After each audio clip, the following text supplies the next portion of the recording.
This podcast is sponsored by nobody. Hey dudes, this is Brooke Thies. I played Debbie, the bug girl, in Nightmare on Elm Street 4, The Dream Master, and you're listening to Tommy Throwback Kovac on Splat from the past. Nothing ever offends Tommy. Wink wink, nudge nudge. Hey dudes, welcome to Splat from the Past, the only 80s themed horror sci-fi show where things could get totally radical. Now I am just so excited for today's guest because I will be talking to Nancy Ann Ritter. She played the girl in the bathroom with the cute shoulder-length black hair in Scream, the Wes Craven immortal classic that spawned some unnecessary sequels. I'm having her on the show today to talk about how she got that part that was just so memorable in the movie because she was just so adorable. And also, too, I found out she went to college at acting school with my friend Tony Crane, who's been on the show, and Dave Chappelle, of all people. I got to ask about that, especially with his recent controversy. And she's been in other movies, too, indie films like Storytelling, Malachance, Charlie's Party, and all of that. And she seems like a really cool person, so it's going to be a great conversation. So yeah, here is my interview with Nancy Ann Ritter.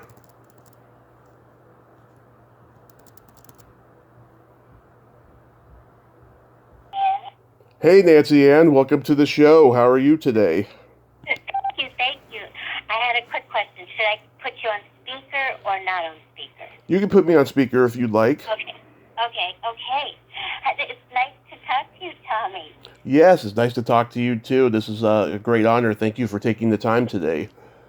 Well, it's a great honor to talk to you. So I'm really pleased that to get to talk to you. So, going back in time, did you gravitate toward acting early on in your childhood? Yeah, I grew up in Alexandria, Virginia, just outside of Washington, D.C., and I started acting when I was 9 years old, and my parents really introduced me to the theater, going to see The King and I with Hugh Brenner, going to the Kennedy Center, just taking me to all sorts of different theaters all around D.C. and Virginia. So they really introduced me to the arts and to theater specifically, and then I got bitten by the bug through seeing so many shows with my mom and dad. And my first production was when I was 9, and it was called Snoopy, which is about, they made a musical about Snoopy and You're a Good Man, Charlie Brown. So I was in the Peanut Gallery. I was in the chorus that they called the Peanuts Gallery. And then it just went from there. I went from play to play and that was children's theater. So I did a lot of children's theater. And then as I got a little older, went on to doing community theater. Really great community theater, actually. Really great, high-quality productions. And then from the community theater, went on to Duke Ellington School of the Arts, which is in Washington, D.C. It's in Georgetown. Right. And by being at Duke Ellington, that really was wonderful because I got to start doing a lot of professional theater. Anytime there were directors at the Kennedy Center who needed a teenager for a play, they would come audition as kids in Duke Ellington. And so I got to do a play at the Kennedy Center and then a few staged readings at the Kennedy Center, and got to work at the National Zoo. And so I got to do a lot of, my only film work at that time because of Duke Ellington, were little industrial films for the Department of Labor.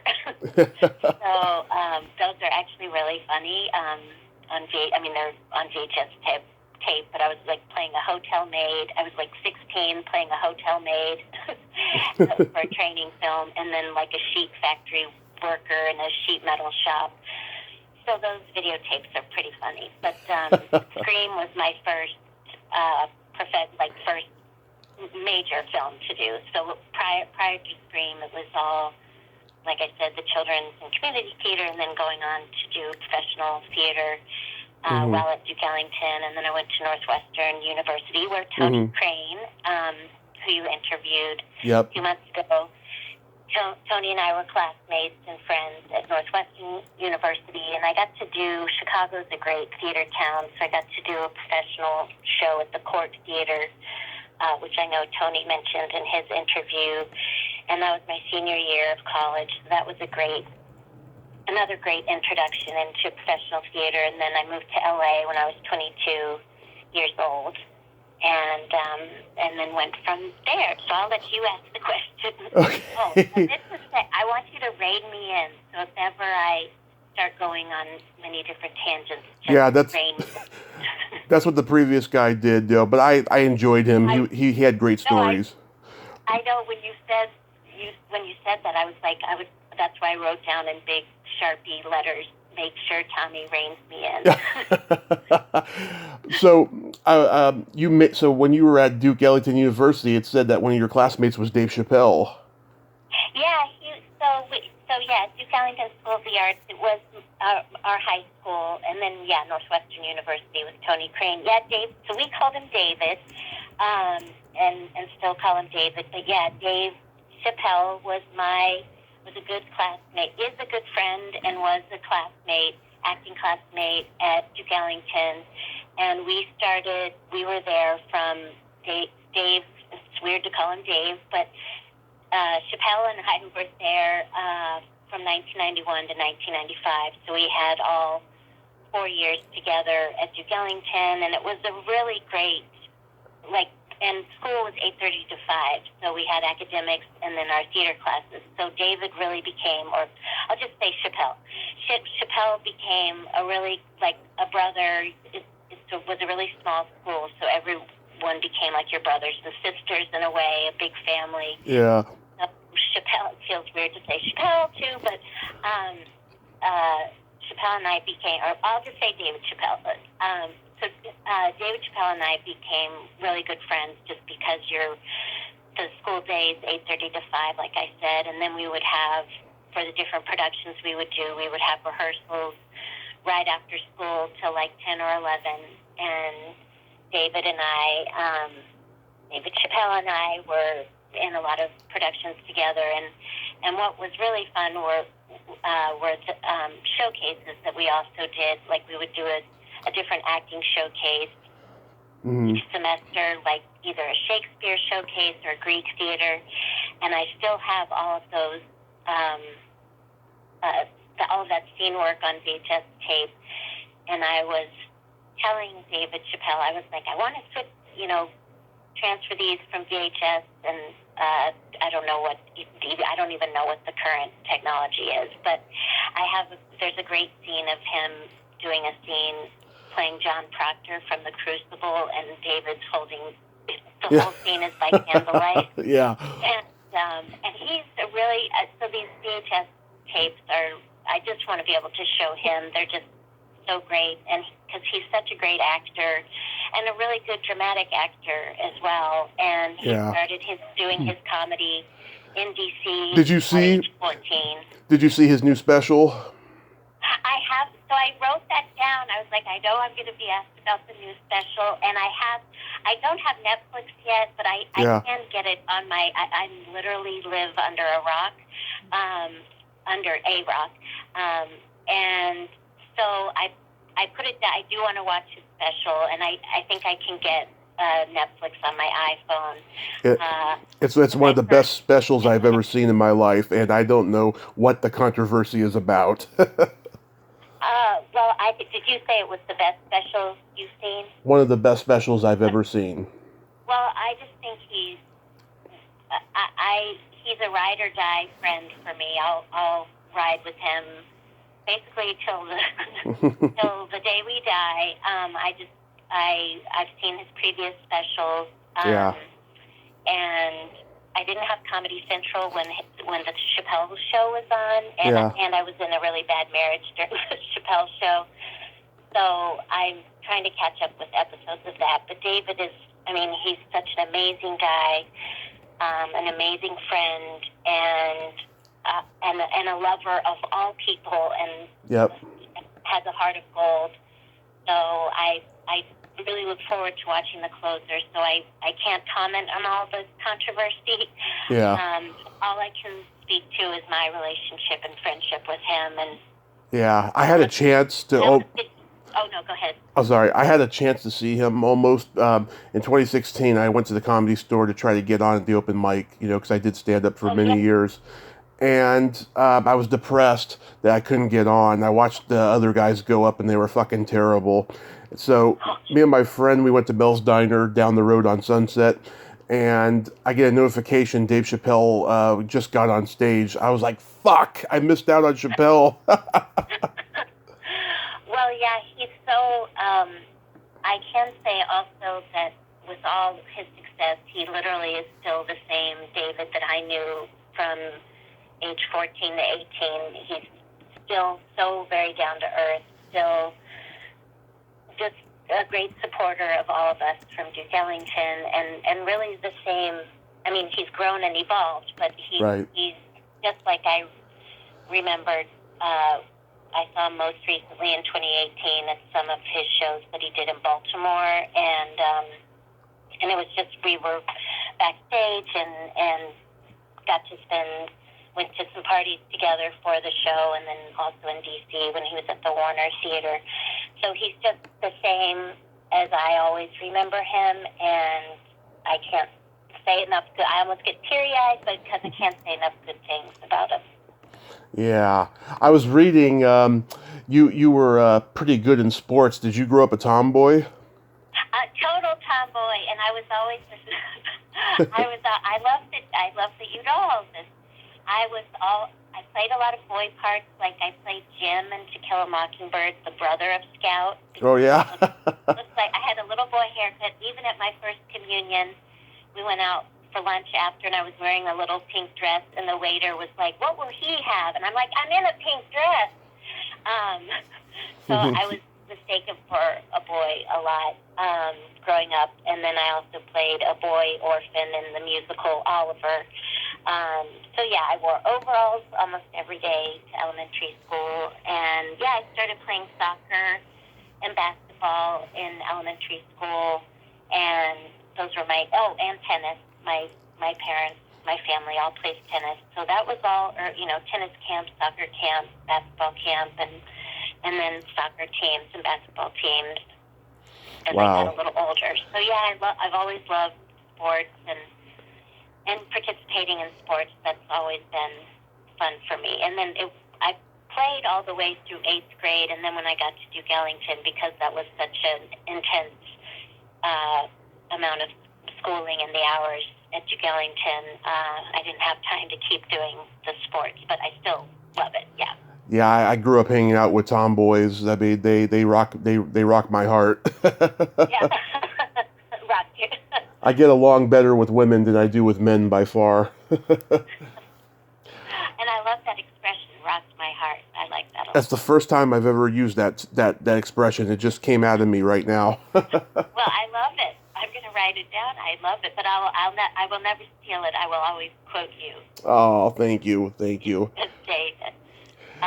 So how... Get on open mics in L.A. after you tried at the Comedy Store? Did you get on any other open mics? I did get on at the Ice House in Pasadena, and now the irony of this, I put my name in the bucket 3 times without the guy knowing, right?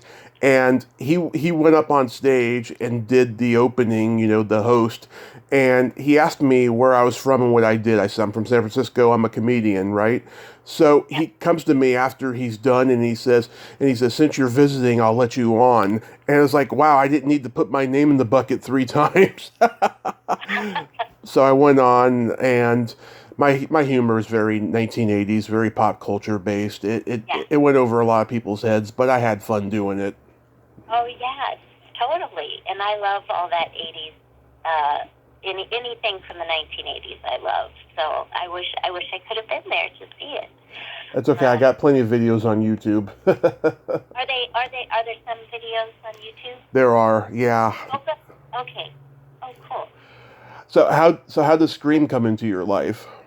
Okay, so I had just moved to Los Angeles, and so yeah, I did Northwestern University at Duke Ellington, and then after graduation from Northwestern, I moved out to LA 2 weeks later And I had always thought I would, and I'm going to answer your Scream question. I had always thought I was going to, that I was a purist and that I was going to go straight to New York and do theater. So LA was kind of a last minute choice.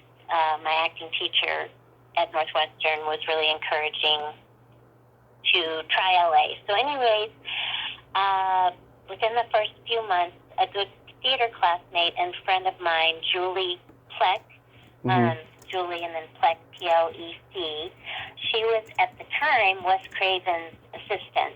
And Julie now has gone on. She's a huge creator of different TV shows and writer for different TV shows and producer of TV shows. And she was with several of the Screams. She went from being Wes's assistant to moving up the ranks to becoming a producer.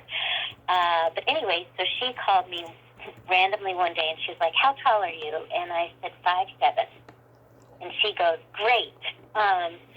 She said that Wes Craven was going to be, so this was like, let's say like on a Tuesday. She said, this Saturday, Wes Craven's going to be screen testing 5 actresses for the lead role that Neve Campbell eventually ended up playing. And she said the average height of all 5 actresses that Wes will be auditioning is 5'7". And would you like to do it? She said, "We'll pay you $75. And I was like, "Oh, right." And so it was a whole day in like some warehouse, maybe in the valley somewhere. And first half, it was just the cast. It was just the casting director and producers, and then Wes Craven. So it wasn't a lot of people in this big warehouse room. And so for the first half of the day, let's see, Neve Campbell was one of the actresses that day. She was really nice. I met her briefly. So what Wes had them do was each of the 5 actresses, the 2 scenes he was having them do were the bedroom scene where Skeet Ulrich crawls in through the window towards the beginning of the film. Right. And the second scene was when the killer calls Neve Campbell on the phone, the very first phone call that he makes to Neve Campbell, again, towards the beginning of the film. So those are the 2 scenes. And I chose to stand, just as I was watching the scenes, I chose to stand behind Wes Craven because he had a good view of his monitor, obviously right in front of him, and then the 2 scenes were just kind of beyond where the monitor was, so it was fun to be able to look kind of, I wasn't right over his shoulder, but to be able to see into the monitor and then also see the scenes being done live by the different actresses. And then halfway through the day, actually, 4 of the actresses had gone, and they each did both scenes twice. And then the last actress, right before the last actress, Wes Craven turned around to me and he said, "Do you know the lines to the 2 scenes?" And because I'd been seeing the scenes all day with the previous 4 actresses, I said, "Yes, I know them." And he gave me he was like, "Well, here's the script, just in case." And he was setting up special lighting and camera angles for this particular scene and actress. And so he said, I need you to stand in as Sydney, the lead character, as you know from Scream. He's like, "I need you to do the 2 scenes as Sydney," and he said that will help me figure out where I want the lighting to go and different camera angles. So I did the bedroom scene, and they had a stand-in guy playing Skeet's part. Mm-hmm. And we did the bedroom scene, and then, where she's in her nightgown, just that kind of cute little innocent scene where he crawls in. Yeah, that scene. Yeah. And then we did that scene, and then the phone call scene where she's waiting for Rose McGowan to pick her up. So then that scene, and then right after that scene finished, and I wish I could tell you I'm exaggerating, but I'm not exaggerating. It feels like an amazing memory now, but after I finished the second scene, Wes Craven beelined over to me, and he shook my hand, and he said, "That was excellent." and I was so surprised. I did try to put my own little spin on it since I've been seeing the other actresses throughout the day doing it, being an actor myself, I thought, oh, how, if I were doing these two scenes, what would be my little take on it? Never thinking that I would really be asked to do the two scenes. And then there was a break before this last actress came in, and as Wes Craven goes, oh, that was excellent, and as he exited the warehouse space, he throws up his arm and he goes, have a read for one of the bathroom girls. And at that point, the casting director, who was Lisa Beach, came running over, and she's like, hey, she said, we're finishing casting the lead parts, but once we're finished casting all the leads, she said, then we'll start to bring in the smaller, we'll start bringing in actors for the smaller characters. And I was like, great, that's great. And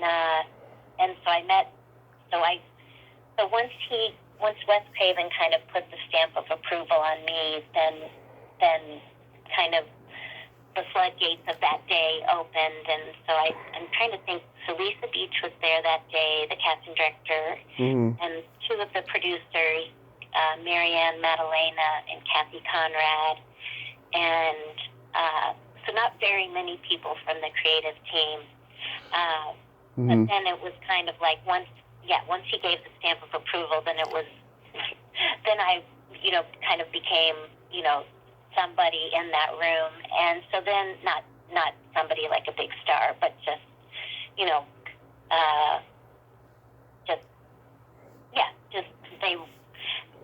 I was suddenly a person, I guess you could say, in the room. Yeah. So then I went in a few months later, and in the audition I read for Leonora Shelfo, who's a good friend of mine. So Leonora's cheerleader part was actually my audition as the cheerleader. And in the audition, it was Julie Pleck, Wes's assistant, Lisa Beach, the casting director, and her assistant at the time, Sarah Katzman. Wes Craven was in the audition. And so I came in, and I was so nervous because, like I said, that was my first big movie audition. And I wore a little mini skirt and a little T-shirt that said "Girls Rule," and I was forgetting that I had that T-shirt on, and so as I shook their hands, Wes Craven did like a bowing gesture to me, and I was like, "What have I done to deserve such kindness from Wes Craven?" And then I was like, "Oh, maybe it's the Girls Rule T-shirt." But so I did the audition for the cheerleader. I was so embarrassing because I had brought in makeup props, and the audition did not go very well. And I was so nervous. And then they called, that was all, I can't remember when the audition was, but then they called me in the spring, maybe in March of 1996, and they called and said, they called like on a Tuesday, let's say, and they said, the bathroom scene, the shooting schedule of the bathroom scene has, Wes has moved up in the schedule, and he's going to be shooting it on a Friday. Can you be on a plane tomorrow, which was a Wednesday? And they said, you'll be playing Girl in Bathroom, the cheerleader's friend. And I was like, that's great. And they sent over the ticket, and I flew out of Burbank Airport into Oakland. And I was on the flight with Lisa Beach, the casting director, and when the van driver picked us up at Oakland, it was the driver and me and Lisa Beach, and she was hilarious. And then we shot up in Santa Rosa, and okay, I answered that question. Do you want me to keep going? Yeah, keep going. Okay, keep going. Okay, if you ever get bored, just tell me. Okay. So yes, we got up.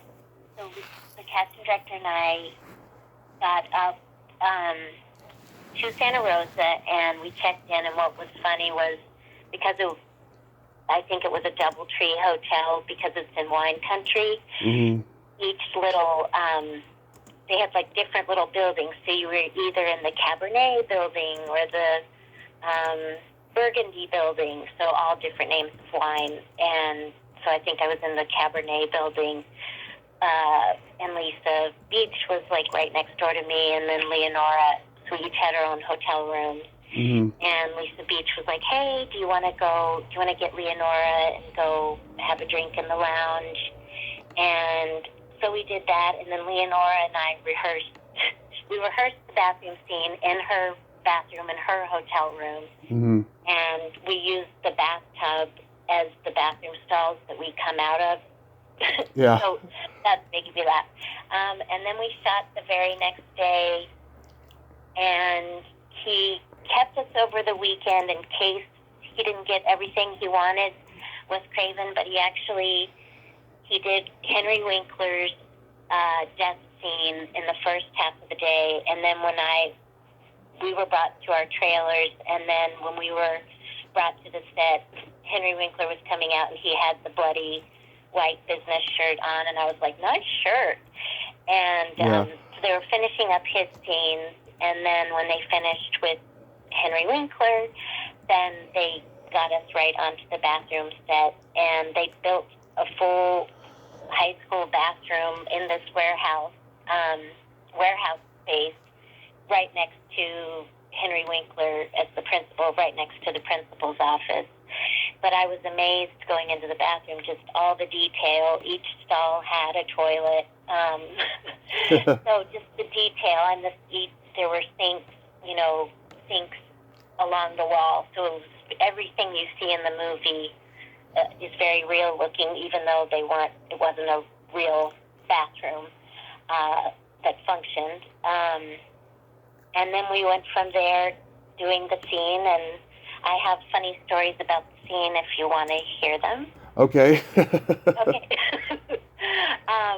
Well, because I never had been on a major film set, like I said, and Leonora had already done film work, so she was very experienced at that point. And so Wes Craven was on. We were in the bathroom just by ourselves, Leonora and I, if I'm remembering correctly. Right. And they had, let's see. It felt like Wes and the director of photography were outside of the bathroom, if that makes any sense. Yes. And I felt nervous because having grown up doing theater, I could always see this director, and I could always, access the director, so to speak. So with him being outside of the bathroom, I immediately felt kind of nervous. And what did make me laugh, that was funny, was Leonora exits the bathroom stall first, and then I come out you hear us gossiping first in our stalls. Mm-hmm. Leonora exits her stall, and then I exit my stall. And the bathroom doors, as we were exiting the stall, I guess the bathroom door was making too loud of a noise. Yeah. So they put one of the prop guys, they put a guy behind me and Leonora in each of our stalls, and they were straddling the toilet, like the prop guy and two different crew guys, straddling the toilet, and then right behind me, and then they would catch the bathroom door as it was closing, just so they wouldn't have that bam sound. Mm-hmm. So that was just, all those little things were making me laugh. And so he did a wide shot of the scene first, and we played it through all the way, and then they removed each of the bathroom mirrors and put the camera, so when they were doing Leonora's close-ups with all of her great little wicked monologue that she gives about Campbell's character, they had the camera, just on her for her close-ups, and then they, for me, they removed the mirror, and so the camera was just on me for the scene, just so that Wes Craven could pick and choose in editing what he wanted from each of us, what he wanted in the final product. And when I first did the scene, Wes Craven came into the bathroom, and I like tough love. So Wes Craven says, "You look grotesque." I knew exactly what he meant. He says, "It looks like you're playing to a Broadway theater of 1,000 people." So he just kept saying, "Shave it, shave it, shave it." And I knew, I knew exactly what he meant with the camera being right in my face, that I didn't have to Right. be like what I was so used to being on a stage, and so just. Did you? Hey, mm-hmm. Go ahead. Did you like horror? Were you a fan of Wes Craven's? I'd always been a fan of Wes Craven. I had always known about Wes Craven, but I don't think I hadn't seen any of his films at that point. I love horror films, but they literally scare me so much. At that point, I think horror-wise, I'd seen Psycho, Norman Bates' Psycho, Yeah. and I'd seen Pet Sematary, and then one of the last films I saw that was not a horror film, but a thriller, was Jagged Edge with Jeff Bridges and Glenn Close. And that's a great one. Do you remember that movie? I love that movie. Okay, do you remember how he cuts the woman's boobies off? Yeah. Okay, I literally thought, I think I was still in elementary school when I saw that, when I would go to bed, I was like, Jeff Bridges is going to come up the stairs and cut my boobies off. Even though I didn't really have any to cut off at that point because I was in elementary school, but that film scared me so much that and I never had to sleep with my parents, but I literally thought Jeff Bridges would get into the house and do me in, so I finally slept with my parents for like 2 weeks, mm-hmm. and I tried to stay in my bed with the covers pulled over me, but then I couldn't breathe. So after that film, and then I don't know if you remember this movie, 10 to Midnight. Oh, yeah, with Charles Bronson and Andrew Stevens and Lisa Eilbacher. Yeah, okay, you're amazing. You're a movie encyclopedia. If I remember correctly, and you can tell me, I believe the rapist would rape his women at 10 to midnight. Yes. Every night. Okay, that I saw, and I would always see, so Jagged Edge and 10 to midnight, I saw at my friends' like little girls' slumber parties.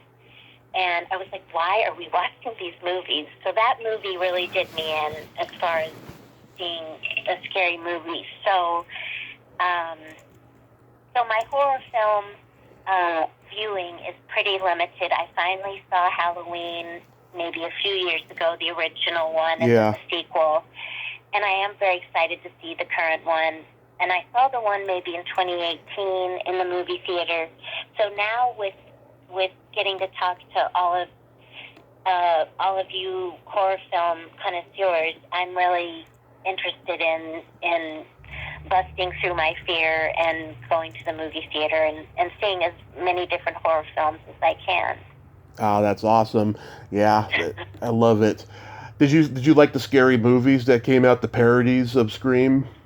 You know, okay, you're going to be so bored with me. I've seen snippets of a scary movie, and I know that Anna Faris and all of them, and the Wayans brothers, right? That all of those parodies are supposed to be really great, and I haven't seen them, and I do want to see them for sure. I don't know if you knew, and you probably do know this because you know everything with movies and TV, Mm-hmm.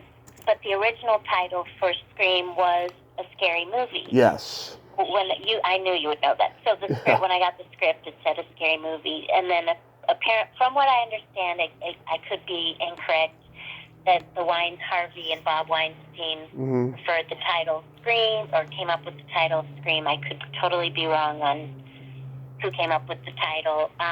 They're hilarious. See them. That you will crack up watching them. Yeah.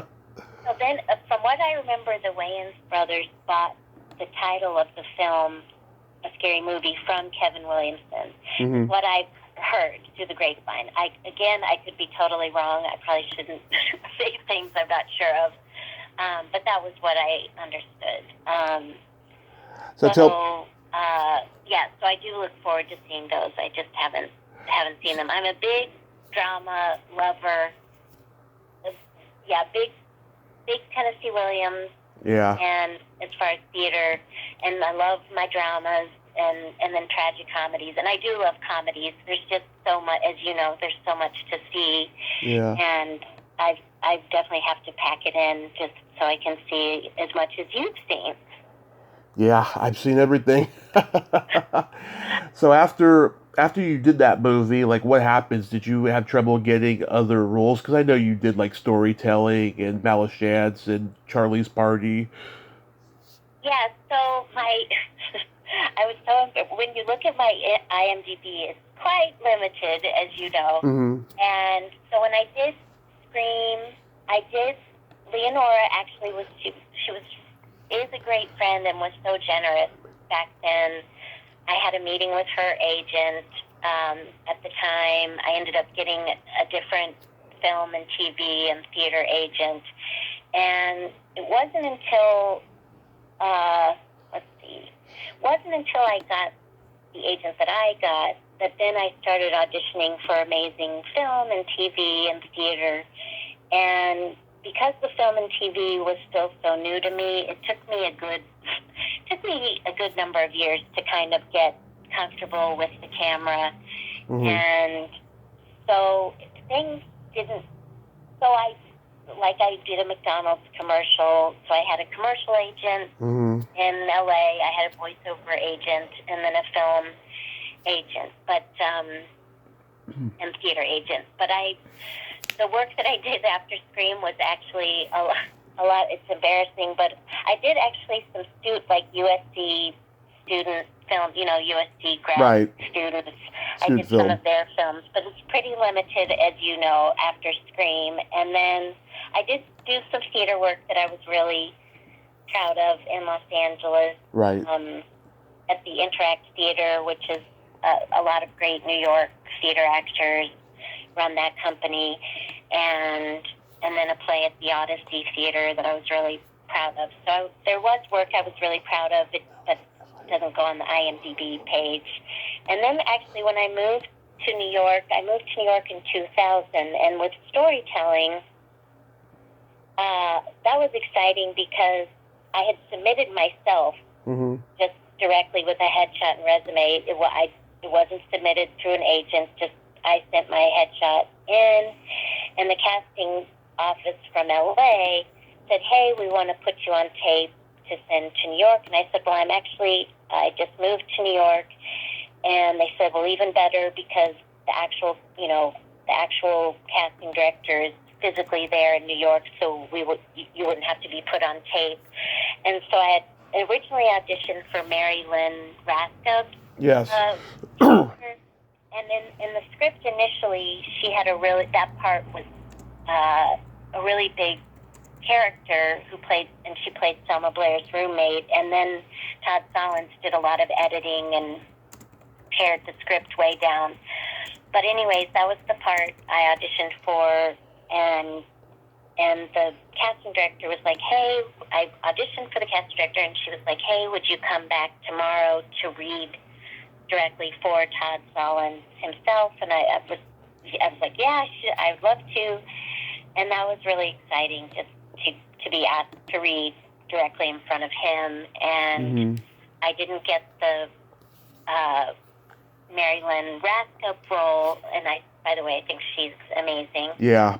But they called a few weeks later, and they said, "Would you want to play Joyce?" This creative writing, in the two creative writing scenes with Selma Blair, and would I want to play Joyce, the college creative writing student? And I was like, yes. And so that's how that came about. And the one thing, I definitely got more, I had less lines in storytelling, but I had more, I know I'd be the only one to notice this because it's me, but I had more, I guess, camera coverage in storytelling than Scream. And because it was 4 years later, yeah, not that time, I just felt a lot more comfortable in front of the camera. And Todd Solondz was able to be in the room with us, and it's hard to explain, but at one point he was able to be down on the ground between. Right. We sat in a big circle, and he was at our feet. So, and he would whisper in our ears, if we were doing something that he really liked. He would encourage that, so that he could then pick and choose what close. Obviously the camera is mainly on Selma Blair, the teacher, and Alexa Palladino, the goody-goody student and Leo Fitzpatrick. But what he did was he wanted to be able to pick and choose from each of the students different close-up reaction shots. So I definitely felt more comfortable on the storytelling set. I just was so nervous in Scream. Nice. Well, can I tell you one other funny Scream story? A quick one, sure. Okay. Oh no, you can. You don't. I don't have to. I'll just tell you. Well, just hitting the marks in Scream were very hard for me, and at one point they put plywood on the sink so that I wouldn't lean forward too much, both Leonora and I. So I literally, you can't really tell in the scene because the scene goes by so quickly, but I literally felt like a caged bird, like I was so stiff and didn't want to mess up like where I was supposed to be with my marks. So yeah, that's all. Okay. So, I know COVID's been going on, but you doing anything lately? You auditioning for movies? Got any theater projects coming? Well, I knew you were going to ask that question, and so there's a big gap. I made an unfortunate, I'll tell this fast, I made an unfortunate marital choice during the filming of Charlie's Party, which had a great cast I can tell you about later, but during the filming of that movie, the guy ended up marrying after we were married, being physically abusive during our 6-year marriage, and I never had been physically abused before. I'm so sorry. That's terrible. And eventually, if I ever do stand-up comedy, I'm going to somehow now that I have so much distance from it, I like dark humor. But at the time, during the marriage, my agent retired, and I was still auditioning. Everything was going well from 2000 to 2003, auditioning for great projects. Then my agent retired during the bad, abusive marriage. And then all I was doing during the guy I married is a really talented piano player and songwriter. So I really threw all of my energy into trying to help him with his career just because I had a lot of entertainment friends in New York. And then I was just basically trying to survive psychologically, maybe even more than, survive physically for sure, but the psychological damage was pretty great. And so I'm I'm a 48-year-old living down in Alexandria, Virginia with my parents right now. Yeah. Because I just pretty much collapsed in New York. And so my parents are very loving and supportive. I've been living here and doing a lot of trauma therapy and hoping, I really do want to restart my acting career, and I hope to move back to New York maybe in a year. I just need to make sure that I'm strong enough that, as everyone knows, that city is 24/7, so I just need to make sure I have my strength back up. But I did live there from 2000 to 2012, and then the marriage was part of that time, and then I've been down with my parents for a good while, and so yeah, I do.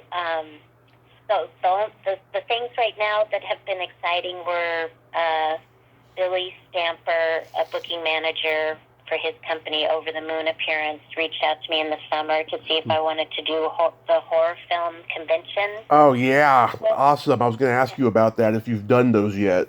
Yeah, I hadn't done those, and this guy, Billy Stamper, who's the booking manager, was so nice in reaching out to me and saying that there was a big fan base for Even the Bathroom Girls for our little scene from Scream, and I was like, okay, I'm on board. So those conventions for me and Leonora would start in 2022, and I'm definitely excited. Those conventions would be the first ones. I've never been to a convention at all. Yeah, they're fun. Yeah, so I'm really, and I didn't realize there was such a big horror film base of fans, so I'm super excited, and I've been learning about the conventions circuit from Billy, the manager. So that's, and all of that, as you know, is corresponding with the 25th anniversary of Scream. So it's fun to have renewed interest in the Bathroom Girls. That is awesome. So yeah. So that's what's happening now. And then when I move back to New York, I hope to hit the ground running with auditioning again and all of that. That is wonderful. You are a survivor, Nancy Ann. You really are. Well, that really means a lot. Thank you. Absolutely. So, before I go, let's wrap this up with my secret silly game. This is a series of silly slumber party questions, no win or lose, just pure fun.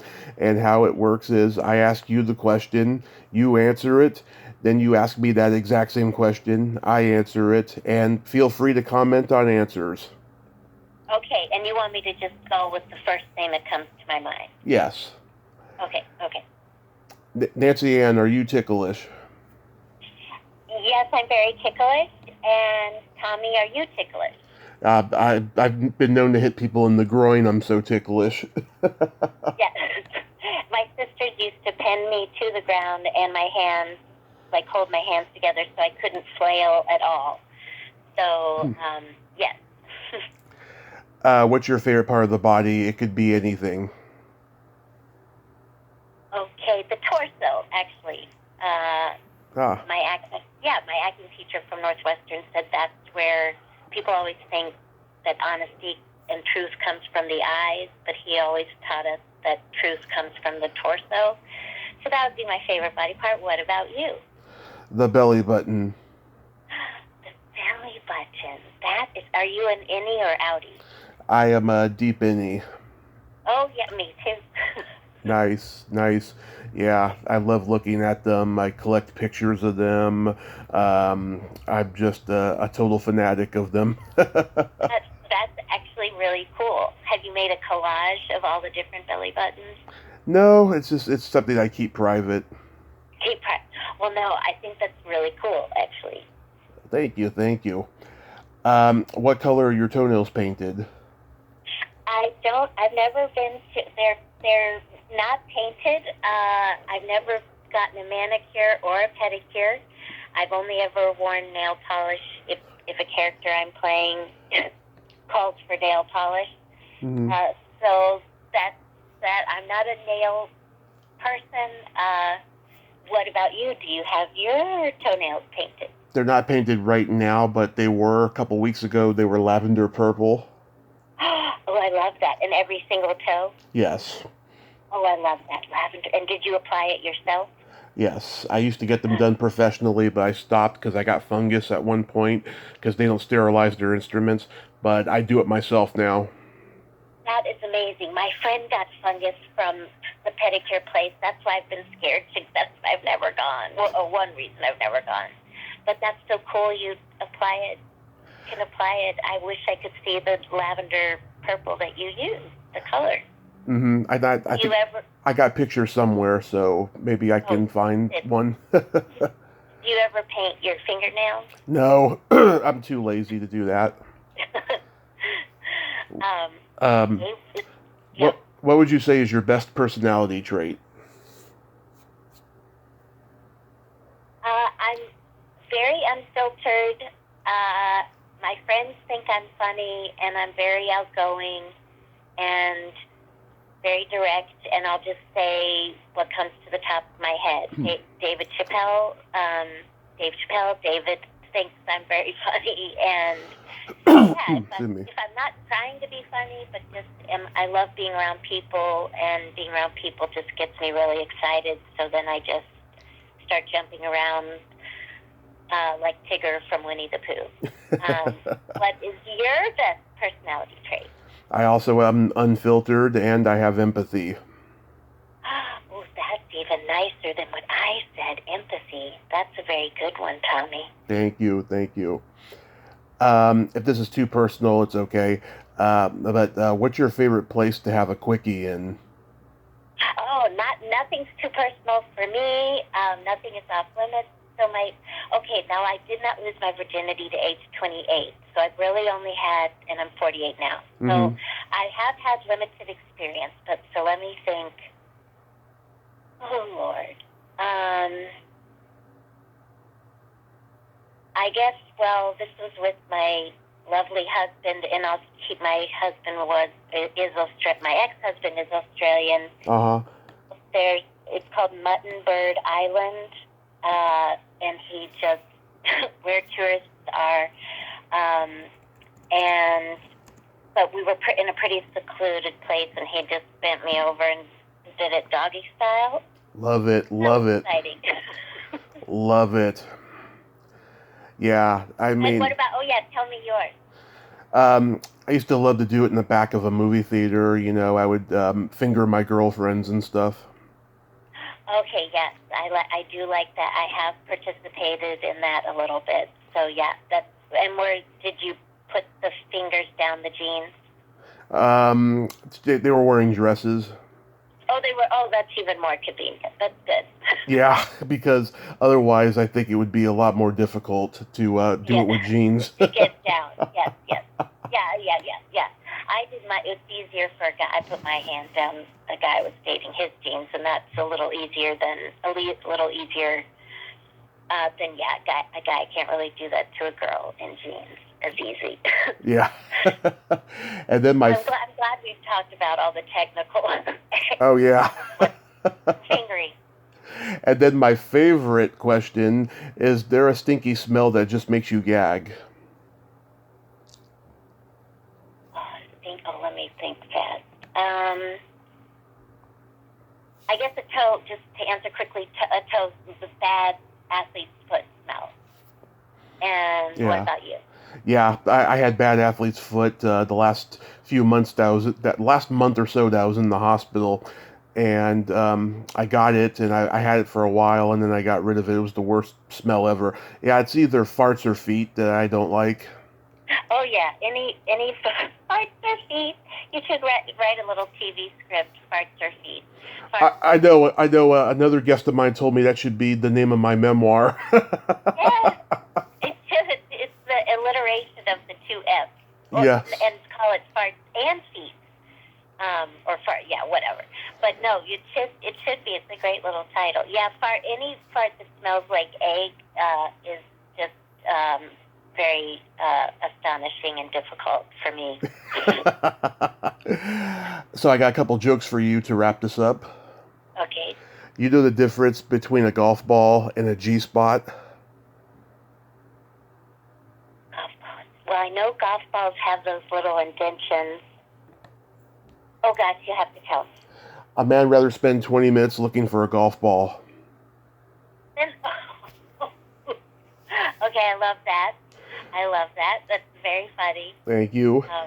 Did you make that joke up? I never do my onstage jokes on the podcast because I don't want anyone stealing them. I know so many public domain jokes. I have like a Rolodex in my brain of them. Yeah. But yeah, no, that's a cute one. Okay, what's your next one? What do you call a boy that doesn't masturbate? Oh my God, a boy that does. See, I want to figure it out. A boy that doesn't masturbate. A master boy. I know. No, a liar. Oh, I love that. I would have never gotten that, but I love that. Okay, that's hilarious. Can I retell these to my friends? Of course, they're public domain. Okay, they're public domain. Okay, yeah. Nancy Ann, you are once again an amazing survivor, and I'm glad we got to do this today. And I just think you are wonderful. Let's stay in touch and have a happy holiday season. Yeah, happy Halloween to you, and definitely let's stay in touch, and thank you so much. I really love talking to you, Tommy, and I love that you're doing the podcast. I think it's in all the different interviews. So thank you to you. Oh, thank you. My pleasure. It's been an amazing journey, and it's going to keep going. Yeah, well, and your journey has been amazing and very inspiring to me, actually. So thank you. So I really say thank you, and and I love talking to you, and have a fun. Are you going to do something fun for Halloween? I'm just going to do a couple podcast interviews and watch horror movies and eat candy. I haven't gone out and dressed up in about maybe 6 years. I'm kind of done with that because it's expensive. Yeah. totally. Well, I'm very excited. I love Halloween. So, well, I'll be thinking of you on Halloween and wish you well post Halloween and into 2022 as well. Thank you. Have a great day. Okay, you too. Bye-bye. Bye-bye. Well, there you have it. Nancy Ann Ritter. Ain't she a sweetheart? Oh, what a great lady. I'm so glad we got to talk today. She's a survivor. That's all I can say. She's amazing. Well, until next time, this is Tommy Throwback Kovac saying there's no shame in living in the past because the present sucks. Later, dudes.